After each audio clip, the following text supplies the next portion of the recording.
महाभारत में भगवान श्री कृष्ण द्वारा अर्जुन को दिए गए वचन आज भी हमारे जीवन के लिए बहुत उपयोगी हैं। अगर मनुष्य इन वचनों को आत्मसात कर ले तो उसका जीवन अवश्य ही सफल हो जाएगा। आज यहाँ हम ऐसे ही 15 अनमोल वचनों के बारे में जानेंगे।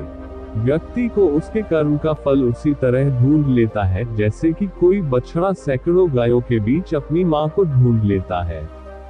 पूर्ण विराम।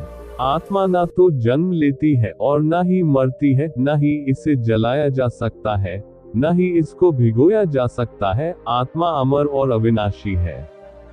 पूर्ण विराम। संसार में कुछ भी स्थायी नहीं है। पूर्ण विराम। आत्मा शरीर को वैसे ही छोड़ती है जैसे मनुष्य अपने पुराने कपड़ों को उतार कर नए कपड़े धारण कर लेता है।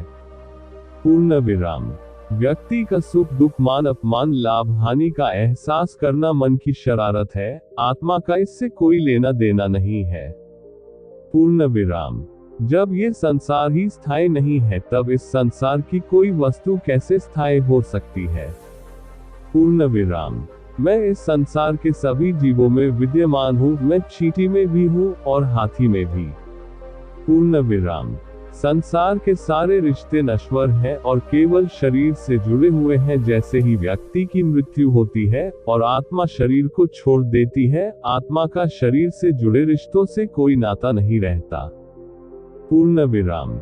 मेरे तुम्हारे हम सबके कई जन्म हो चुके हैं, ना तो यह मेरा आखिरी जन्म है और ना ही ये तुम्हारा आखिरी जन्म है।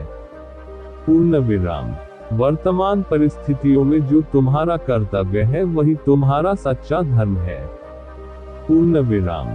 मैं किसी व्यक्ति के भाग्य का निर्माण नहीं करता और ना ही किसी को कर्म फल देता हूँ। व्यक्ति या जीव के कर्म ही उसके भाग्य का निर्माण करते हैं। पूर्ण विराम। क्रोध मनुष्य का सबसे बड़ा शत्रु होता है। क्रोध के कारण मनुष्य की सोचने समझने की शक्ति नष्ट हो जाती है और उस व्यक्ति के पतन में ज्यादा समय नहीं लगता है। पूर्ण विराम। मनुष्य कर्म करने से कभी छुटकारा नहीं पा सकता, इसलिए हमें हमेशा कर्म करते रहना चाहिए, क्योंकि कर्म के बिना हमारे शरीर का निर्वाह नहीं हो सकता है। पूर्ण विराम। परिवर्तन होना ही इस संसार में स्थायी है, इसलिए मनुष्य को परिवर्तन से कभी नहीं घबराना चाहिए। पूर्ण विराम। मनुष्य का अपने मन को नियंत्रित रखना किसी घोड़े के नवजात शिशु को नियंत्रण में रखना जितना कठिन कार्य होता है। पूर्ण विराम। इसी के साथ इस वीडियो को खत्म करते हैं।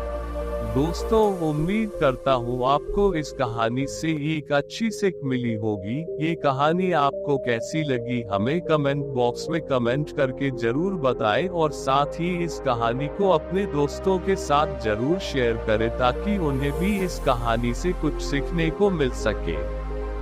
धन्यवाद।